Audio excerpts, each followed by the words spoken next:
지난주 화요일에 제 제자 선교사님 한 분이 카톡을 보내왔어요. 그 카톡의 내용이 이렇습니다. 목사님, 질문이 하나 있습니다. 예수님과 바울은 유월절을 지켰고 예수님은 구약율법은 영원히 폐하여지지 않는다고 하셨는데 구약율법이나 절기는 지금 유대인이나 지키고 이방인 신자들 즉 교회들은 지키지 않아도 되는지 알고 싶습니다. 이런 질문이었어요. 그래서 제가 그에 대한 답변으로 오늘 본문 말씀 골로새서 2장 16절로 17절을 찍어서 보내드렸습니다. 같이 읽습니다. 그러므로 먹고 마시는 것과 절기나 월삭이나 안식일을 인하여 누구든지 너희를 판단하지 못하게 하라. 이것들은 장래일의 그림자이나 몸은 즉 실체는 그리스도이니라. 아멘. 그리고 이 말씀을 이해를 돕기 위해서 이런 보충 설명을 제가 적어서 보내드렸습니다. 구약의 율법은 세 가지로 분류가 됩니다.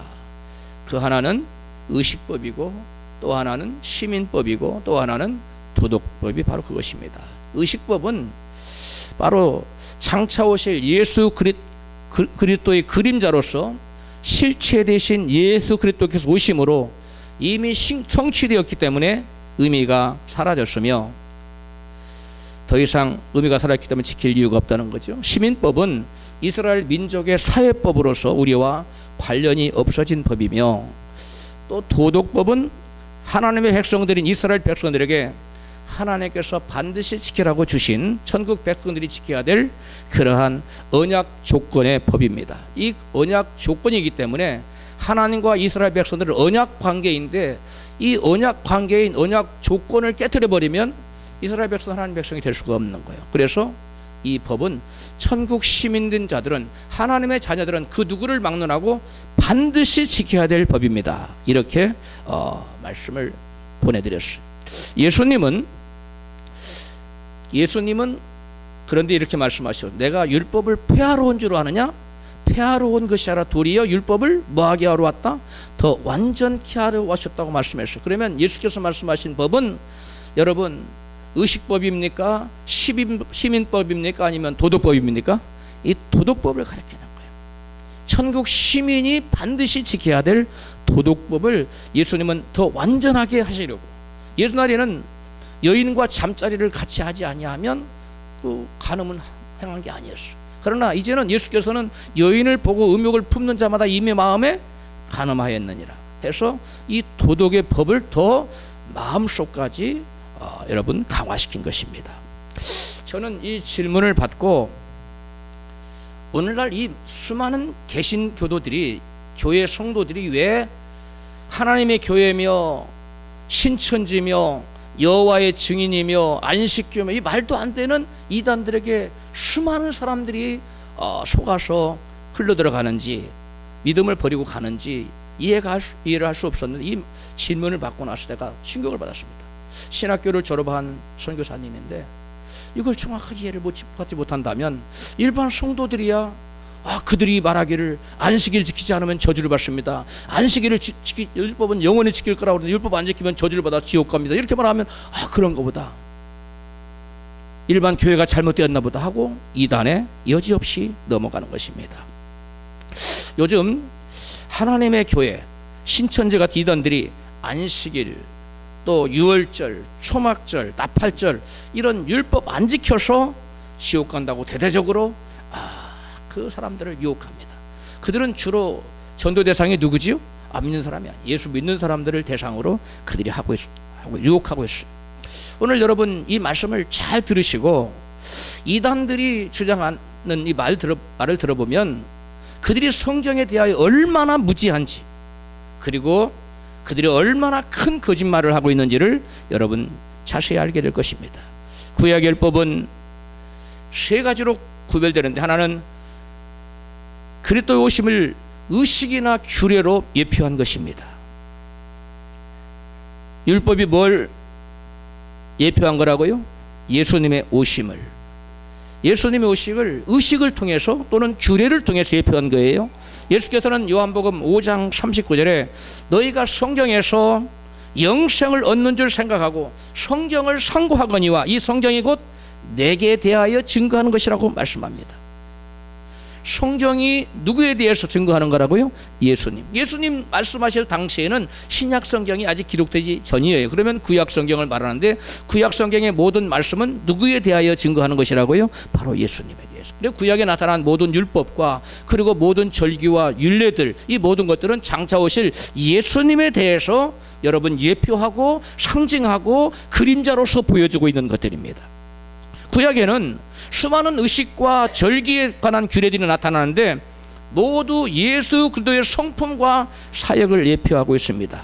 음식에 관한 규례, 제사장에 관한 규례, 그리고 정결 규례, 손 씻는 거 이런 거, 안식일과 절기에 관한 규례, 제사의식, 할례의식 등이 모두 예수 그리스도의 성품과 그분의 사역을 보여주고 있는 거예요. 그림자로서 보여주고 있는 것들입니다. 오늘 우리가 레위기 본문을 또 읽었는데 이 레위기 본문에는 이스라엘 백들이 반드시 지켜야 될 안식일과 7가지의 절기들이 나옵니다. 1절의 안식일, 또 5절 이하의 6월절, 6절의 무교절, 10절의 초실절, 15절로 16절의 칠칠절 또는 오순절, 23절의 나팔절, 26절의 속죄일, 33절의 초막절 등이 바로 그것들입니다.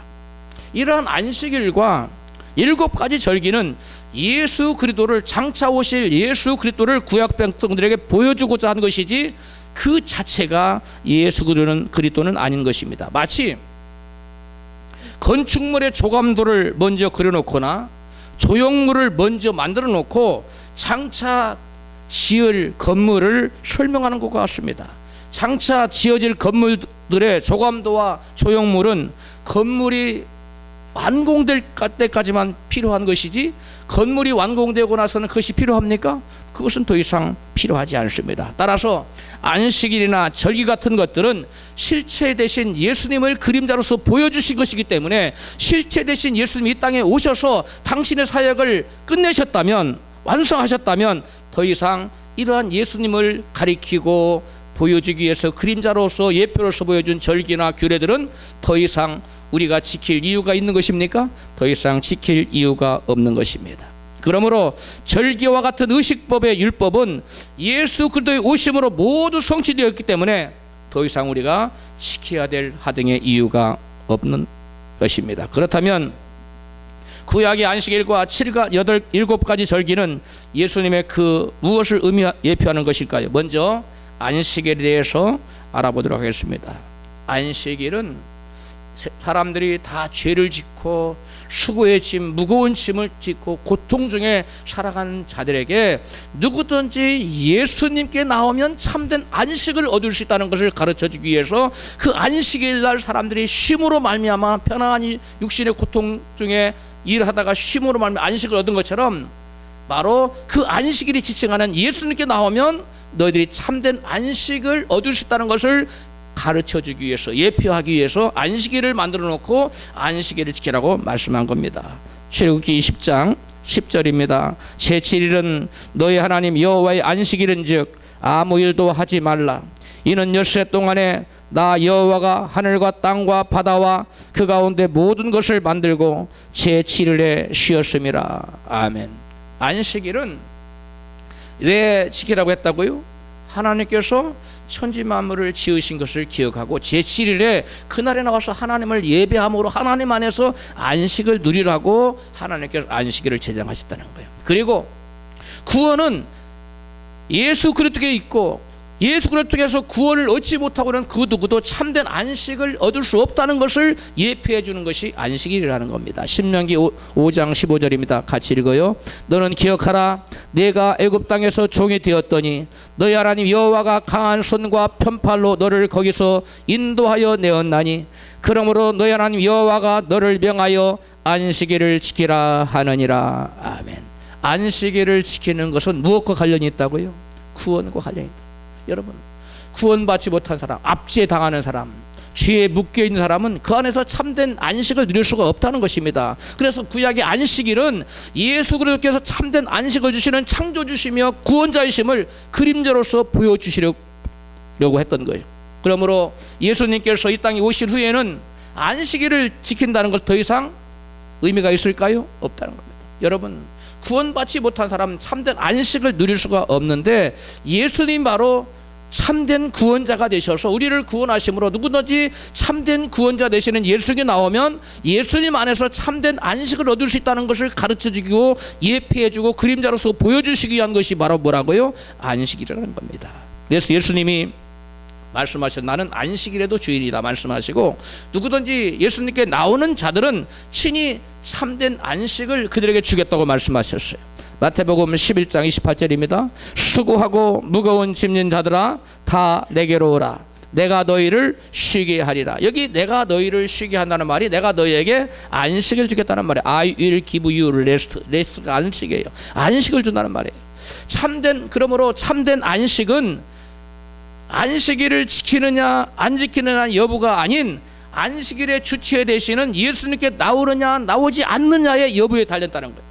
참된 안식을 얻는 것은 문자적으로 안식을 지켜서 참된 안식을 얻는 것이 아니라 그 문자적인 안식, 일주일에 한 번씩 돌아오니 안식이 지칭하는 그건 그림자고 지칭하는 누구에게? 구원자 되시는 예수님께 나와야 우리가 모든 죄로부터 구원받고 모든 여러분 고통으로부터 구원받아 진정한 안식을 얻을 수가 있게 된다는 것입니다. 할렐루야.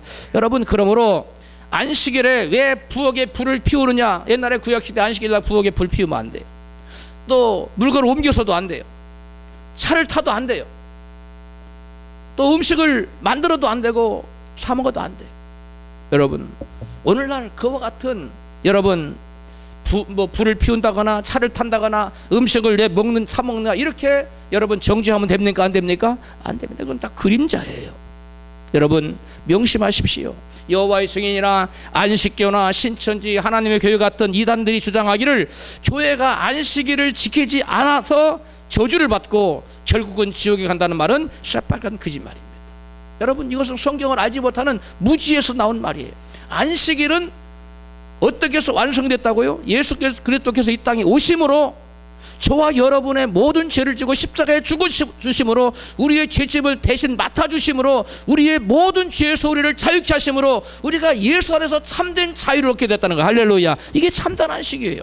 예수님께 나옴으로 참된 안식을 얻게 되는 줄 믿으시기를 주로 축복합니다. 여러분, 안식일이라는 문자적으로 안식일을 지켜서 안식을 얻는 것이 아니라 그것은 어디까지나 그림자고 그것은 여러분 예표일 뿐이지 참된 것은 여러분 예수 그리스도께서 오셔서 저와 여러분을 위해서 십자가 지시고 피 흘려 돌아가시고 우리를 죄에서 구원하심으로 우리에게 진정한 여러분 죄에서 자유를 얻게 해 주셨다는 거. 할렐루야. 죄에서 자유를 진정으로 얻는 거, 이것이 여러분 구원이요, 이것이 참된 안식인 것입니다. 다음으로 이제는 7가지 절기가 각각 예수님의 그 사역을 예표하고 있는데 예수님의 그 사역 중에 무엇을 예표하고 있는 것인지 살펴보도록 하겠습니다. 첫 번째 절기는 유월절입니다. 유월절은 십자가에서 희생당하신 예수 그리스도의 죽으심을 예표하는 절기예요. 출애굽기 15장 12장 5절 이하입니다. 같이 너희 어린 양은 흠없고 1년 된 수컷 중에서 취하여 잡고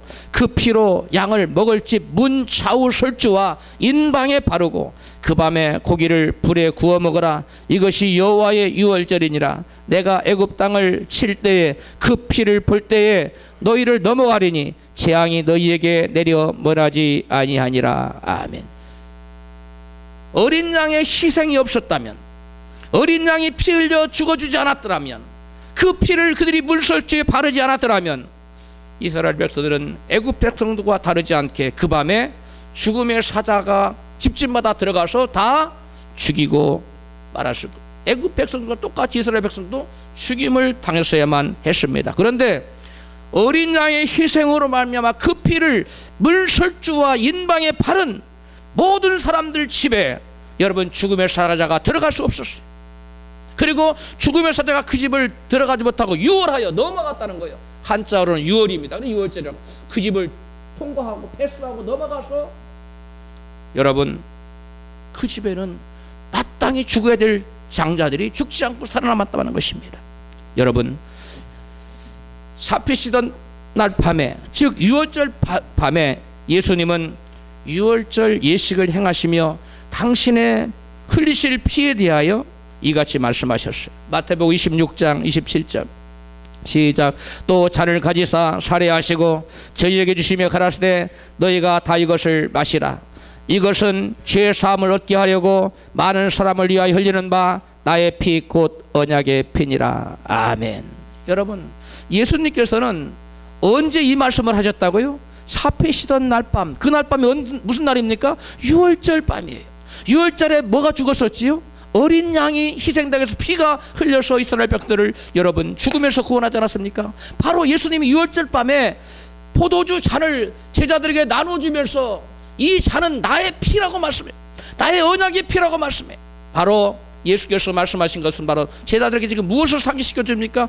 유월절에 피 흘려 죽은 어린 양을 지금 지칭하면서 바로 그 어린 양은 나를 가리키는 거고, 그 어린 양은 그림자로서 죽었는 내가 실제대로 실제가 되어서 너희의 모든 죄를 지고 내가 너희들을 죄에서 구원하기 위해서 너희들의 모든 죄 사함을 위해서 내가 이 밤에 죽임을 당할 것이다. 이와 같이 여러분 말씀하고 있는 겁니다. 할렐루야. 여러분, 유월절 밤에 죽임당한 어린 양은 그림자입니다. 아무 죄도 없이 피 흘려 죽어서 이스라엘 백성들을 구원하지 않았습니까? 죽음에서. 마찬가지로 예수님은 유월절 어린 양의 실체로서, 유월절 어린 양은 그림자로서 보여줬던 건데, 실체 대신 예수께서 이 땅에 오셔서 여러분 바로 모든 죄인들의 죄를 십자가에서 감당하시고 친히 희생하심으로 우리 모든 죄인들을 구원하실 것을 말씀하신 것입니다. 어린 양의 피를 집 좌우 설주와 인방에 바른 집에는 죽음의 사자가 그 집에 넘어가서 재앙이 임하지 않은 것처럼 예수를 믿고 그 피를 마음에 바른 그러한 심령들에게는 영원한 지옥 형벌과 사망의 저주가 넘어가고 임하지 않고, 그 피를 보고 넘어가기 때문에 우리는 지옥의 형벌에 넘어가지 않고 빠지지 않고 영원한 영생 천국에 이르는 줄로 믿습니다. 바로 유월절을 바로 예수님은 이와 같이 자기가 예수께서 친히 실체된다는 것을 보여주고 있습니다. 그래서 세례 요한은 예수님을 가리키기 같이 징구했습니다. 요한복음 1장 29절, 요한 예수께서 자기에게 나오신 보고 하루되 보라 세상 죄를 지고 가는 하나님의 어린 양이로다. 아멘. 예수님께서 요단강에서 자기에게 세례를 받으러 오시는 예수님 바라보고 세례 요한이 보라 세상 죄를 지고 가는 하나님의 어린 양이로다. 모든 죄를 지고 가는 하나님의 뭐라고요? 어린 양. 이 어린 양은 유월절 날 뭘 당했지요? 희생을 다하고 피 흘려 죽어서 그 피로 이스라엘 백성들을 구했던 어린 양입니다. 그 어린 양이 이제는 온 인류를, 예수께 나오는 모든 인류를 이에서 어린 양처럼 피 흘려 희생당하여 죽어주심으로 그 피를 믿고 그 피를 마음 심령에 바른 모든 심령들은 여러분 정죄당하지 않고 여러분 영원한 형벌을 받지 않고 지옥 가지 않고 구원받아 영생 천국의 길을 열어 놓으셨다는 것입니다. 할렐루야. 이제 유월절에 이어서 이어지는 절기가 뭡니까? 무교절입니다. 유월절과 무교절은 같이 시작됩니다. 그러나 유월절은 하루예요. 유월절은 하루입니다. 그러나 무교절은 일주일이에요. 똑같은 날 시작하는 거예요. 자, 우리 무교절에 관해서 레위기서 23장 5절 읽습니다. 시작. 정월 14일 저녁은 여호와의 유월절이요 이달 15일은 여호와의 무교절이니 7일 동안 너희는 무교봉을 먹을 것이요. 아멘. 여러분, 유월절은 어린 양을 잡아 그 피를 문설주와 인방에 바른 사람들이 구원을 받는 것에 초점이 맞춰져 있습니다. 즉 죄사함과 구원에 관한 초점이 희생에 대해서 초점이 맞춰져 있는데 반해서 무교절은 한 주간 동안 누룩 없는 떡을 먹는 데 방점이 찍혀 있어요. 즉 누룩 없는 떡을 먹는다는 것은 누룩 없는 떡은 누룩은 죄를 상징합니다. 그 죄가 없는 떡을 먹는다는 것은 일주일 내내 누룩 없는 떡, 죄짓지 않는 삶을 살아. 일주일은 완전수입니다. 그래 너희들이 구원받은 사람, 유월절에 어린 양의 피를 믿어 구원받은 사람은 계속적으로 누룩 없는 떡을 먹고 살아야 된다는 거예요. 무엇을 말합니까? 죄짓지 않고 살아야 된다는 거예요. 거룩한 삶을 살아야 된다는 것입니다. 즉 무교절은 예수 믿고 거듭난 사람들은 반드시 어떠한 삶을 살아야 된다? 유교병, 죄 있는 삶이 아니라 무교병, 죄 없는 삶, 세상과 구별된 삶, 거룩한 삶, 여러분 정결한 삶을 살아야 될 것을 여러분 교훈하는 절기가 무교절 절기예요. 무교병을 하루가 아닌 며칠 동안 먹으라고 했어요? 일주일 동안 먹으라고 했어요. 여러분, 거룩한 삶은 예수 믿고 뭐 당분간 뭐 며칠만 뭐 몇 달만 이렇게 사는 것이 아니라 일주일, 완전수죠, 영원히 주님 앞에 가는 선을까지 계속적으로 어떠한 삶을 살아라? 죄를 멀리하고 세상과 구별된 거룩한 삶을 살 것을 요구하는 것이 바로 무교절이에요. 그래서 예수를 믿으면 예수를 믿는 순간부터, 예수를 믿기로 작정한 그 순간부터 우리가 무엇을 지어야 됩니까? 죄를 지어야 돼요. 회개하고 죄에서 떠나야 돼요. 거룩한 삶을 살기 시작해야 돼요. 그래서 출애굽기 12장 15절 같이 말씀해요. 시작. 너희는 7일 동안 무교병을 먹을지니 그 첫날의 누룩을 너희 집에서 제하라. 그러니까 예수 믿는 순간부터 죄를 제하라는 거예요. 예수 믿기 순간부터, 목사님 저는 아직 신앙이 약해요, 한 1년 후나 2년부터 말씀 지킬게요, 그게 아니라는 거예요. 예수를 믿는 사람은 여러분 여호와의 군대입니다. 죄와 싸워야 되는 그러한 존재예요. 여러분, 죄를 품으면 안 돼요. 죄를 배격해야 됩니다. 그래서 거룩한 삶을 살아야 된다는 것입니다. 그 다음에 무릇 첫날부터 7일까지 유교병을 먹는 자는 이스라엘에서 뭐하지리라? 끝이어지리라. 여러분, 믿음으로 구원받았으면 구원은 따놓은 당상이니, 당상이 아니라 거룩히 구별된 성화된 삶을 여러분 일주일 내내, 즉 계속적으로 성화된 삶을 살아야 될 것을 말씀하는 거예요. 성화된 삶을 살지 않고 출애굽기 말씀처럼 첫날부터 7일까지 계속적으로 유교병을 먹어 계속 죄 짓는 삶을 살아, 계속 죄와 관련 있는 삶을 살아, 그런 사람들은 이스라엘에서 뭐 해진다고요? 끝이어져요. 무슨 말이에요? 더 이상 이스라엘 백성이 아니라는 거예요. 하나님의 나라의 총회에 들어갈 수 없다는 거예요. 하나님 나라 백성이 아니라는 겁니다. 그 사람들은. 여러분, 예수를 믿고 구원받았습니까? 그렇다면 여러분 결단하십시오. 더 이상 뭘 먹지 않으리라? 유교병을 먹지 않으리라. 더 이상 세상 죄를 끊으리라. 더 이상 세상 죄와 타협하지 않으리라. 여러분, 구별된 삶을 살아가는 저와 여러분 되시기를 주님으로 축복합니다. 그렇다면 죄를 멀리하는 무교절을 지키는 삶은 어떠한 삶을 말하는 것일까요? 출애굽기 12장 11절에 같이 너희는 그것을 이렇게 먹을지니 허리에 띠를 띠고 발에 신을 신고 손에 지팡이를 잡고 급히 먹으라. 여러분, 무교복을 먹을 때는 허리에 뭐하고? 띠를 띠고 여러분 먹으라고 했어요. 즉 무슨 말이냐? 여러분, 죄 없는 삶을 살려면 진리 허리띠를 띠어야 된다는 거예요. 말씀으로 무장해야, 여러분 말씀으로, 말씀의 검으로 여러분 죄를 물리치고 우리가 진리의 삶, 무교복을 먹지 않고, 유교병을 먹지 않고 무교복을 먹는, 누룩 없는 떡을 먹는 거룩한 삶을 살 수가 있다는 겁니다. 할렐루야. 여러분, 죄를 멀리하고 단순한 삶을 살라는 거예요. 그 다음에 신발을 신고 먹으라고 그랬어요. 성도의 삶은 여러분 신발을 신고 곧장 달려갈, 여러분 성도의 삶은 나그네의 삶과 같기 때문에 언제라도 떠날 준비를 하고 살라는 거예요. 이 땅에 바리바리 쌓아놓고 살지 말고 영원한 순례자처럼 순례의 길을 준비하면서 순례자처럼 살아가라는 거예요. 이 땅은 사는 사람들은 예수 믿는 사람은 여러분 이 땅에서 나그네인 줄로 믿습니다. 예수 안 믿는 세상 사람들 인생은 나그네길 어쩌고 노래를 부르는데, 여러분 우리는 나그네, 순례의 길을 여러분 걸어가는 나그네입니다. 여러분, 또한 무교병을 어떻게 먹으라고 했어요? 급히 먹으라고 했어요. 급히. 예수 믿고 거듭난 신자는 영적으로 늘 깨어 있어야 된다는, 긴박성을 가지고 살아야 된다는. 할렐루야. 여러분, 느슨하게 풀어져 가지고 그렇게 사는 삶이 아니라 긴박성을 가지고 영적으로 깨어 있는 삶을 살라고, 즉 죄 없는 삶을 살려면, 깨어 있지 않으면 여러분 죄에 넘어가요. 정성하지 않으면, 긴박성을 갖지 않은 사람은 죄의 유혹에 넘어간다는 거예요. 그래서 유교병을 먹어버려요. 하나님은 예수 믿고 구원받은 사람은 유교병 더 이상 먹지 말고 뭘 먹으라고 했는데? 무교병을 먹으라고 했는데 나도 모르게 무교병을 먹어요. 깨어있지 않으면. 우리 옆에 계신 분에게 깨어있으며 삽시다. 할렐루야.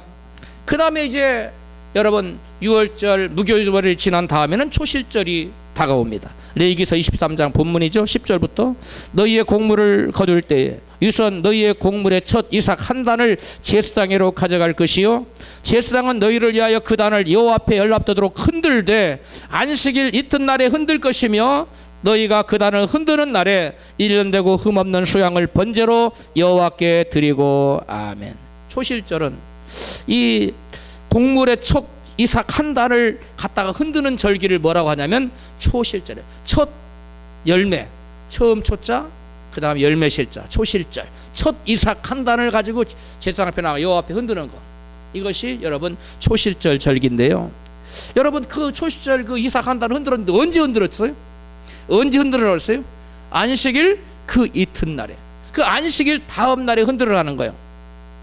그러면 여러분 곡식 이삭에는 뭐가 들어있습니까? 생명의 깃 들어있습니다. 곡식 이삭에는 새로 거둬들인 이 곡식 이삭에 생명의 깃 들어있지 않습니까? 그런데 그 생명 깃든 그 곡식 한 단을 안식일 이튿날에 흔들라는 거예요.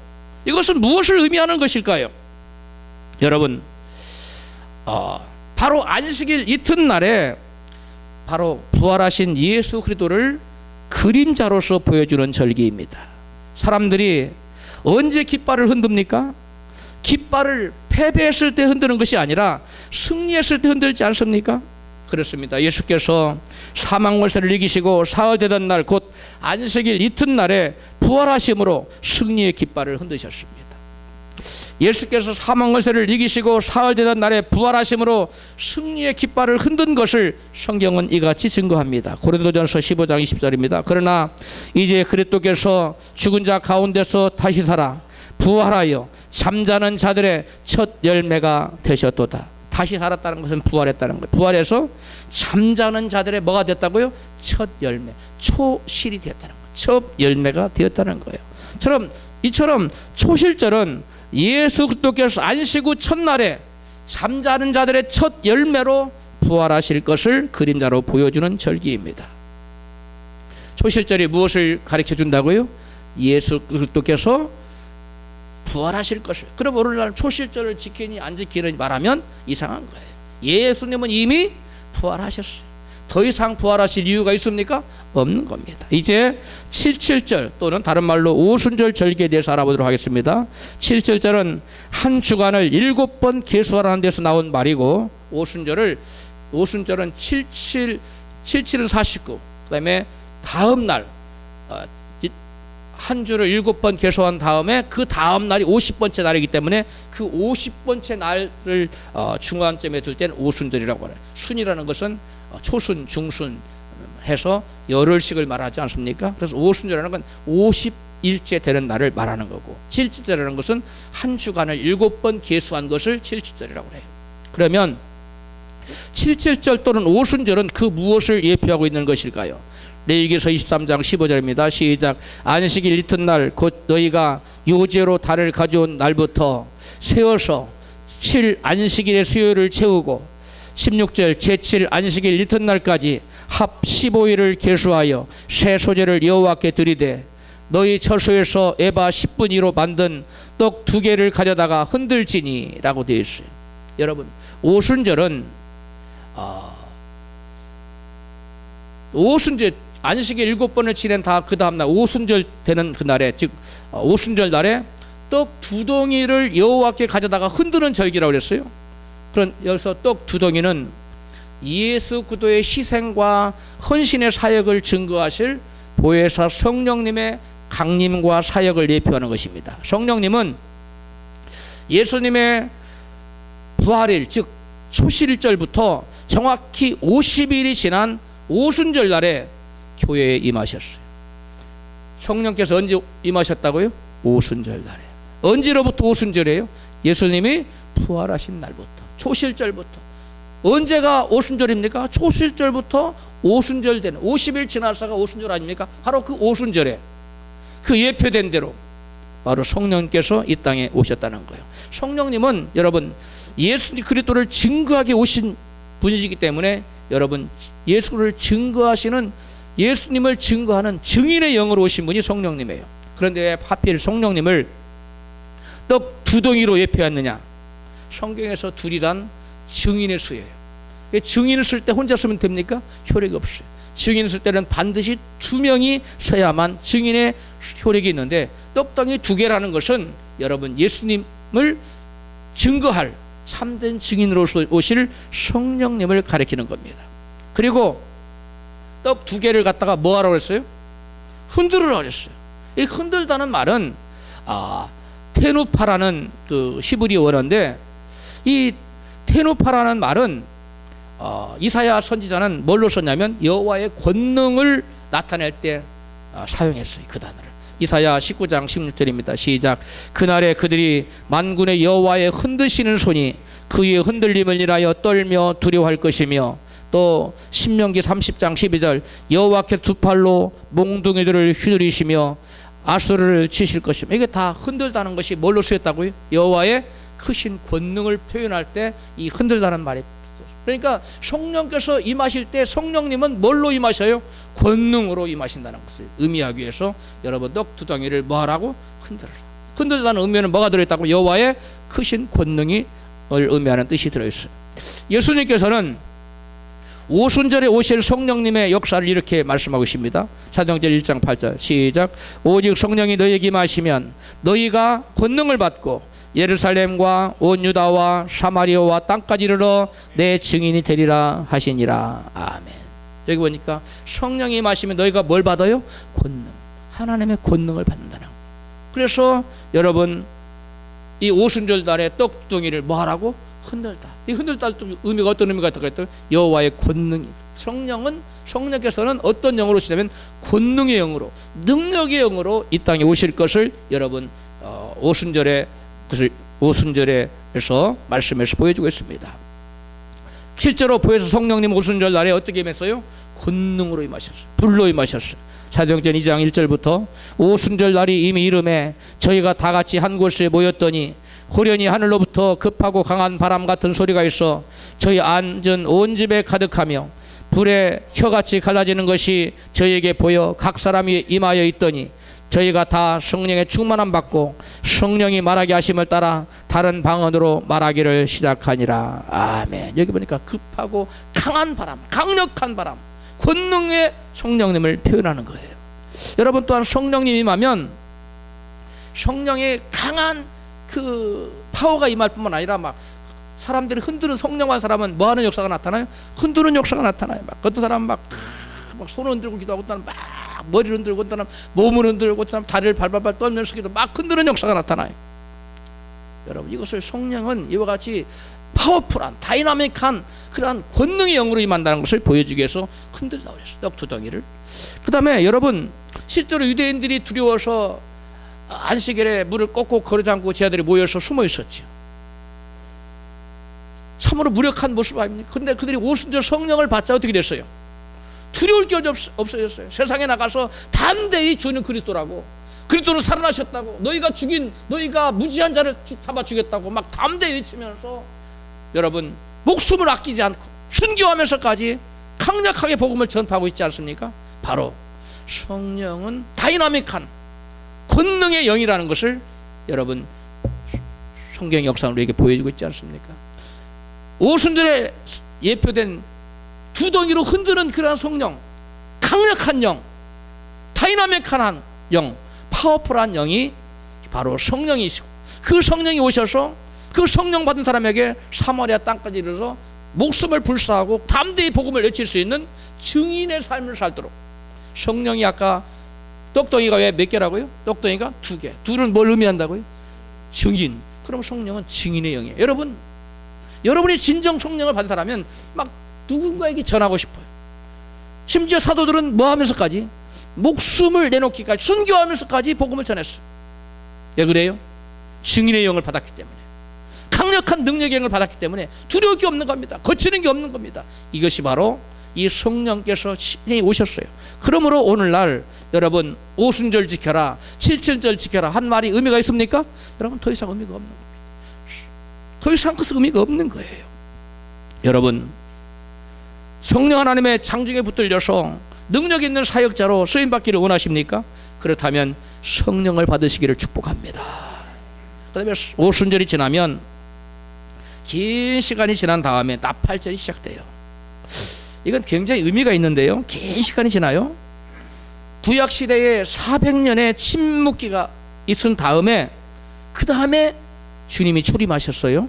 그 다음에 교회시대, 즉 오순절 성령이 임한 다음에 교회시대인데, 그때부터 이방인의 때라고도 하고 교회시대라고도 하는 때인데, 이 교회시대가 신약시대라고도 하는데, 이 신약시대가 쭉 지나고 나면, 긴 시간이 지나고 나면 이때는 주님이 재림하셔요. 구약시대의 400년간의 침묵기를 깨고 누가? 예수님이 뭐 하셨고? 약속대로 초림하셨고, 이제 신약 시대에 여러분 긴 시간을 지나고 나면 예수님이 뭐 하신다고요? 재림하시는 거예요. 따라서 오순절이 지나면 나팔절이 임한다는 것은 곧 나팔절은 주님의 재림을 준비하는 나팔을 불라는 거예요.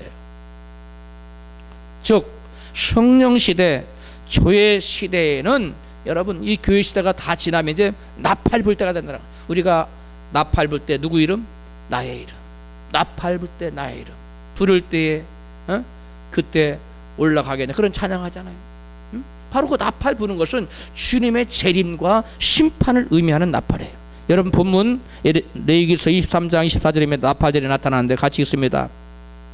7월 곧 그달 1일로 안식일을 삼을지니 이는 나팔을 불어 기념할 날이요 성회라. 아무 노동도 하지 말고 여호와께 화제를 드릴지니라. 아멘. 7월 1일에 그날 안식일을 참으러 그날에 나팔을 불어서 기념하, 이게 나팔절이에요. 나팔절이 무엇을 의미하는가는 구약시대에 이스라엘 백성들이 언제 나팔을 불었는지를 살펴보면 알 수 있어요. 출애굽기 19장 13절입니다. 같이 읽습니다. 나팔을 길게 불거든 산나피를 것이니라 하라. 모세가 산에서 내려 백성에게 이르러 백성으로 성결케 하니 그들이 자기 옷을 빨더라. 제3일 아침에 우레와 번개와 빽빽한 구름이 산 위에 있고 나팔 소리가 심히 크니 진중 모든 백성이 다 떨더라. 모세가 하나님을 맞으려고 백성을 거느리고 나오매 여호와께서 불 가운데서 거기 강림하심이라.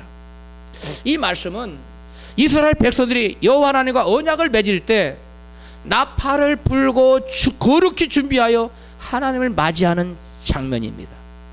그래서 이스라엘 백성들은 나팔 소리가 울려 퍼질 때 자신들을 뭐 하겠어요? 정결케 했어요.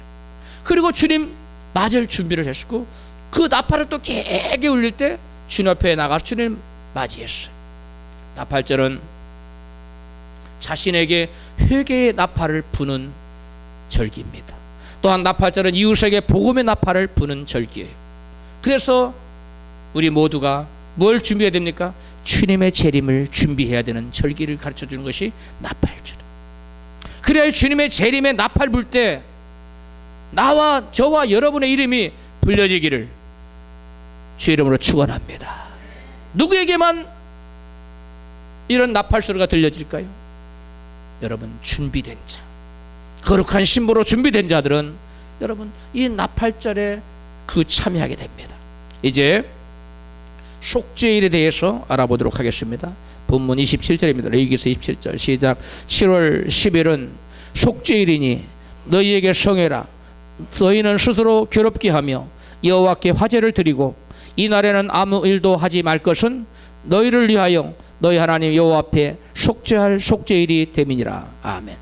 나팔절이 지나고 열흘 후면 속죄일을 맞이하게 되는데 속죄일은 뭐 하는 날이라고요? 회개하고 죄를 용서받는 날이에요. 복음의 나팔이 부러지는 교회 시대가 지나고 나면 주님의 재림 나팔이 부러지고 그때 교회는 휴거가 일어납니다. 그런데 그때 여러분 남는 사람들이 있어요. 그리고 속죄일을 맞이하는 사람들이 있는데 이 속죄일은 교회와 상관이 있는 것이 아니라 교회와 상관이 없는 것입니다. 여러분 그러면 누구와 상관이 있을까요? 바로 이스라엘 백성들과 상관이 있는 절기가 바로 이 속죄일입니다. 이날 이스라엘은 예수 그리스도를 배척하고 믿지 않았던 죄를 회개하고 비로소 주님 품에 회개하고 돌아옵니다. 이날 속죄일이 다가오기 전에 하나님은 이스라엘의 죄를 심판합니다. 그래 그들이 회개하게 해요. 다니엘은 그 심판의 날들을 환난의 날이라고 증거했어요. 다니엘서 12장 1절입니다. 그때에 내 민족을 호위하는 대군 미가엘이 일어날 것이요 또 환난이 있으리니 이는 개국 이래로 그때까지 없던 환난일 것이며 그때 내 백성 중 무릇 책에 기록된 모든 자가 구원을 얻을 것이라. 아멘. 여러분 이스라엘 백성들에게 큰 환난이 있는데 이것을 성경은 요한계시록에서 7년 환난이라고 말씀하고 있어요. 에레미야 선지자는 그때를 야곱의 환난의 때라고 신고합니다. 예레미야 30장 7절 슬프다 그날이여 피할 데 없이 크니 이는 야곱의 환난의 때가 되미로다. 되미로다 많은 그가 이에서 구해냄을 얻으리로다. 아멘. 예수님은 이 환란을 큰 환란이라고 말씀합니다. 마태복음 24장 21절입니다. 시작. 이는 그때 큰 환란이 있겠습니다. 창세로부터 지금까지 이런 환란이 없었고 후에도 없으리라. 아멘. 이스라엘 백성들은 이 어마어마하고 무시무시한 끔찍한 여러분 7년 대환란을 겪고 나서야 예수 그리스도가 구약 성경에 약속된 예언된 메시아요 하나님이심을 비로소 깨닫게 되고 그들이 회개하고 돌아옵니다. 이사야 66장 8절에 그것을 기록하고 있어요. 시작. 나라가 어찌 하루에 생기겠으며 민족이 어찌 순식간에 나겠느냐. 그러나 시온은 구원하는 즉시에 그 자매를 순산하. 저들이 7년의 환란을 겪고 나면 즉시로 회개해서 이스라엘 민족이 하나가 돼요. 하나님의 백성으로 거듭납니다. 이처럼 속죄일은 예수 그리스도를 배척했던 이스라엘 백성들이 회개하고 돌아오는 것을 예표하는 절기가 속죄일 절기. 우리 이방인 신자들에게는 교회의 성도들에게는 상관이 없는 절기예요. 우리는 여러분 예수 잘 믿고 그 유교병 먹지 말고 무교절만 먹고 신부단장 잘해서 다 나팔 불 때 나팔절에 다 올라가야 될 줄 믿습니다. 준비하는 자는 신부단장을 잘하는 사람 올라갑니다. 그 후에 마지막의 절기가 바로 초막절입니다. 초막절은 이스라엘 백성들이 광야에서 텐트를 치고 장막을 치고 살았던 때를 기념하여 지키라고 했어요. 근데 그 이스라엘 백성들이 막 12지파가 중앙을 향해서 텐트를 쫙 12지파가 쳤는데 중앙에는 누가 있었어요? 예? 여호와의 성막이 있었어요. 그리고 레위지파가 있었고, 즉 초막에 있을 때 이스라엘 백성은 누구 모시고 살았다는 겁니까? 여호와 하나님 모시고 살았다는 거예요. 할렐루야. 그들이 여호와를 모시고 살았던 때를 여러분 기념해서 초막절을 지키라고 했어요. 자, 레위기서 23장 39절 시작. 너희가 토지 소산 거두기를 마치거든 7월 15일부터 여호와의 절기를 지키되 7일 동안 즐거워할 것이니라. 초막절은 언제 지킨다고요? 초막절은 언제 지킨다고요? 곡식을 다 거둔 다음에, 그래서 곡식을 다 걷어서 이렇게 다 창고에 쌓아놓은 다음에 지키는 절기라고 해서 수장절이라고도 하게 해요. 무슨 절이라고도 한다고요? 수장절. 곡식을 다 쌓아놨다는 거야. 다 신명기 본문 아니라 신명기 16장 시작 13절 시작. 너희 타작마당과 포도주 틀에 소출을 수장한 후에 7일 동안 초막절을 지킬 것이요. 뭐한 후에? 소출을 수장한 후에 며칠 동안? 7일 동안. 뭐를? 초막절을. 그 다음에 14절 절기를 지킬 때에는 내 성중에 거하는 레인과 객과 고아와 과부와 함께 연락하되. 연락하라는 뭐예요? 잔치하라는 거예요. 잔치를 하되. 15절 시작. 여호와께 내 모든 물산과 내 손을 댄 모든 일에 복 주실 것을 인하여 너는 온전히 즐거워할지니라. 아멘. 여러분 지금 곡식 다 뭐 했어요? 수장했어요. 다 창고에 쌓아놨어요. 그러면 곡식 주신 것에 대해서 감사해야 되나요? 과거에 곡식 있게 하고 열매 맺게 한 것을 감사해야 돼요. 근데 하나님은 곡식 주신 것에 대해서 감사가 아니라 뭐한 것에 대해서 장차 복 주실 것, 미래적인 복을 감사하라는 거예요. 이 여러분 7일 동안 7일을 완전스러워서 영원토록 잔치하는 그곳이 어디일까요? 천국에. 천국에 가서 너희들에게 하나님 복을 줄 거다. 천국 가서 너희들에게 복을 줄 거다 하는데 여러분 장차 복 주실 것을 어떤 것에 복을 주실 것이냐? 네 손을 댄 모든 일, 내 모든 물산, 내가 손을 대서 열매 맺던 모든 것들, 여러분 이 땅에서 거룩한 삶을 살아서 죄와 싸울 수 있게 해서 여러분 열매 맺는 것들, 교회 봉사에서 손을 댄 거, 모든 봉사와 헌신과 수고를 바라는 거예요. 여러분 주님의 이름, 나라를 위해서, 주의 영광을, 주의 교회를 위해서 손을 대고 여러분 헌신한 모든 수고에 대해서 하나님이 장차 뭘 주겠다고요? 복을 주시겠다는 거예요. 언제? 영원한 천국에서. 그러므로 여러분 초막절은 장차 우리가 예수 믿고 구원받은 사람 장차 들어갈 때 영원히 잔치하며 즐거워하면서 지낼 영원한 영생 복락의 곳, 어디를 가리키는 거예요? 천국을 가리키는 거예요. 초막절은 우리가 천국에서 영원토록 주님과 잔치하면서 여러분 지낼 곳, 그것을 예표하는 것이 여러분 초막절입니다. 여러분 이 초막절, 다른 말로 수장절이라고 하는데, 하나님과 함께 천국에서 온전한 즐거움으로 영원히 사는 것을 예표하는 절기가 이 초막절. 그러므로 7가지 절기 중에 가장 신나는 절기가 어느 절기예요? 이 초막절이에요. 가장 좋은 절기예요. 근데 이 가장 좋은 초막절은 다 들어가지 못해요. 여기 있는 분은 하나도 빠지면 다 들어가기를 축복합니다. 다 들어가야 되고 안 들어가면 큰일 납니다. 여러분, 그래서 성경은 내 손을 댄 모든 일에 대하여 장차 천국에서 뭘 주실 것을, 복 주실 것을 인하여 감사라는 겁니다. 할렐루야. 그래서 예수께서 말씀해, 너희는 보물을 땅에다 많이 쌓아놓거라 그러셨죠? 아니에요. 너희는 보물을, 너희를 위하여 보물을 땅에 쌓아두지 말고, 누구를 위하여? 너희를 위하여 땅에다가 보물을 쌓아두지 말고, 너희를 위하여 보물을 어디다 쌓아두라? 하늘에 쌓아두라. 왜? 초막절에 영원히 살 때를 위하여, 영원한 때를 위하여. 여러분, 육신의 때를 살면서, 육신의 때는 100년이에요 고작. 100년의 이 세상을 살면서 영원한 때를 위하여 그 하늘나라에 사는 그 초막절을 준비하면서 열심히 준비하라는 겁니다. 할렐루야. 여러분, 너희를 위하여 보물을 땅에 쌓아두지 말고 하늘에 쌓아두라는 주님의 말씀에 순종하고, 그래서 영원한 복락을 누리는, 영원토록 축복된 저와 여러분 되시기를 주의 이름으로 축원합니다. 우리